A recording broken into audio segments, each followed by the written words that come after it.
Temos connosco o jornalista da Renascença José Pedro Frazão para nos ajudar a entender o que esperar do próximo inquilino da Casa Branca, a poucos dias da tomada de posse de Donald Trump. José Pedro, obrigado pela sua presença aqui entre nós. O que esperar, ou se calhar o mais correto, é reservar mesmo espaço para a surpresa? Provavelmente. Estamos a falar de alguém que não é um político normal. Estamos a falar de alguém que é, sobretudo, um empresário e que faz política como um empresário. Na verdade, algumas declarações que ouvimos de Trump fazem parte quase de um jogo de palavras, de um jogo negocial, digamos assim, onde até há lugar para algum bluff, alguma ameaça que não passa da retórica e, por vezes, sim, posições muito radicalizadas. É preciso olhar para Trump como um CEO de uma empresa. Não é por acaso que ele chama pessoas do seu círculo empresarial para algumas áreas. O próximo embaixador dos Estados Unidos, em Lisboa, é um empresário do setor automóvel de 60 anos, não é um diplomata. E, portanto, ele precisa de alguém com estas características. E é por isso também que chamou Elon Musk para o pé de si, porque é alguém que entende a linguagem do dinheiro, porque é o homem mais rico do mundo e tem uma natureza empresarial. Isto é muito importante para entendermos o que diz Trump e o que não diz. Desse ponto de vista, de facto, a incerteza vai marcar todo este mandato, acho eu. Depois há também uma aura de messianismo, digamos, em torno de Trump. Desde a campanha eleitoral, que o víamos quase como um enviado de Deus, esta ligação ao religioso também sobressaía muito. Desse ponto de vista, é algo que tem muito a ver com a componente norte-americana de ver da sociedade norte-americana. É um tema sensível. Fico curioso para perceber, por exemplo, que palavras vai utilizar o cardeal Dolan na cerimónia de posse, digamos, de Trump na próxima segunda-feira, porque ele vai tomar a palavra. É interessante ver sob esse ponto de vista, mas mais do que isso gostaria de ver como alguém que joga também alguns valores consoante os interesses. É o caso da imigração e a forma como se expressa em relação à imigração decorre exatamente dos interesses económicos ou não que estão em causa. Desse ponto de vista, uma das primeiras equações de Trump é interna e não externa. Nós olhamos externamente, mas a lista de trabalhos de Trump interna é muito relevante, tem a ver com a estabilização da economia. E quando Trump, por exemplo, propõe, no fundo, bloquear aquilo que é a importação chinesa de produtos, está a fazer uma grande aposta no sentido de perceber se os Estados Unidos, por si, conseguem esse tipo de resultados económicos sem o interesse chinês estar presente. E é uma das primeiras grandes tarefas de Trump, diria, da primeira metade do seu mandato, do ponto de vista económico, porque ele foi eleito pelos norte-americanos exatamente por uma questão económica, tendo em conta a inflação alta que abateu sobre os Estados Unidos e sobre o mundo, sobretudo depois da pandemia. Apesar de tudo, o registro de Biden não é assim tão mau do ponto de vista dos grandes números, mas é verdade que esta é a grande expectativa que os norte-americanos têm em relação a Trump. Temos convivido ultimamente com os ímpetos expansionistas a leste, não é? Agora também Trump nos fala de ambições territoriais. Poderemos ter no horizonte, de alguma forma, uma nova edição de um Tratado de Tordesilhas? É muito interessante, porque, como te disse, me parece que, sendo um jogador, o que ele quer muitas vezes é testar o adversário.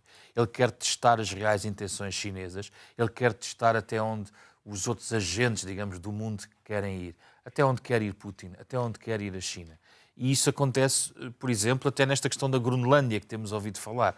A Groenlândia mais não é que algo que, se for do ponto de vista apenas retórico, apenas uma forma de Trump colocar-se no tema internacional numa área que interessa estrategicamente, por exemplo, à Rússia e à China. Muito rapidamente, com o degelo do Ártico, abrem-se novas rotas comerciais e aí os Estados Unidos estão muito interessados desse ponto de vista, tal como está a China.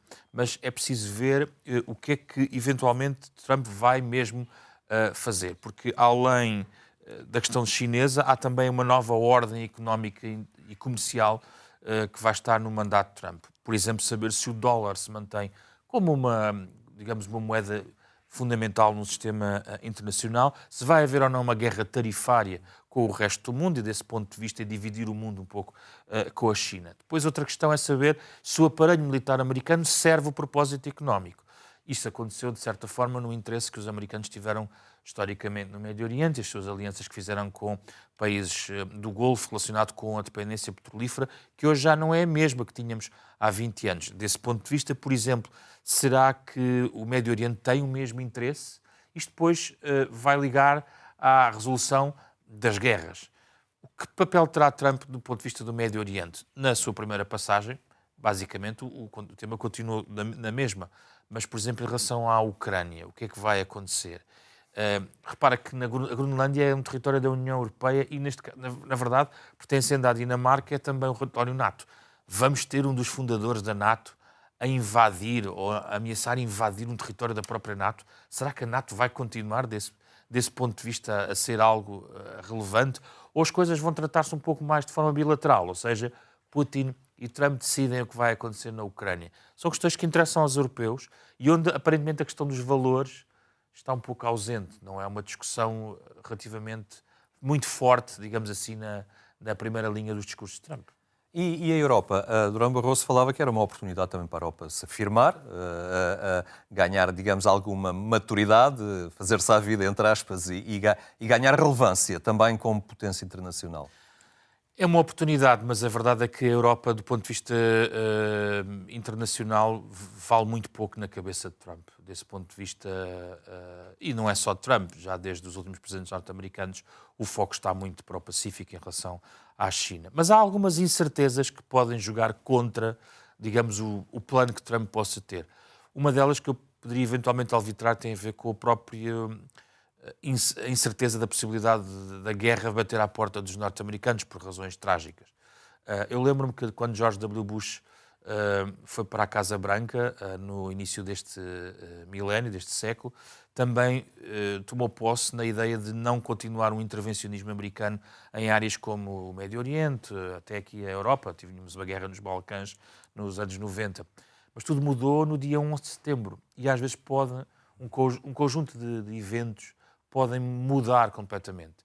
Eu acho que o pior que pode acontecer ao plano de Trump é uma guerra, porque Trump também disse aos norte-americanos que ele é o presidente da paz e não é o presidente de guerra.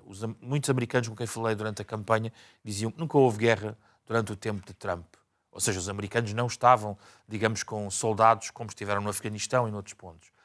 É preciso ver que ele não domina propriamente a história e isso pode não acontecer. Isso pode também dar um novo input, um novo impulso à questão do Médio Oriente, porque, efetivamente, pode Trump não querer investir, mas as circunstâncias poderem levar para aí. Quanto à Europa, eu acho que deve preparar-se, ao contrário, para ter um mau bocado, porque o interesse de Trump pelo Atlântico está, por exemplo, mais na Groenlândia do que propriamente na fachada, onde Portugal, por exemplo, está na primeira linha.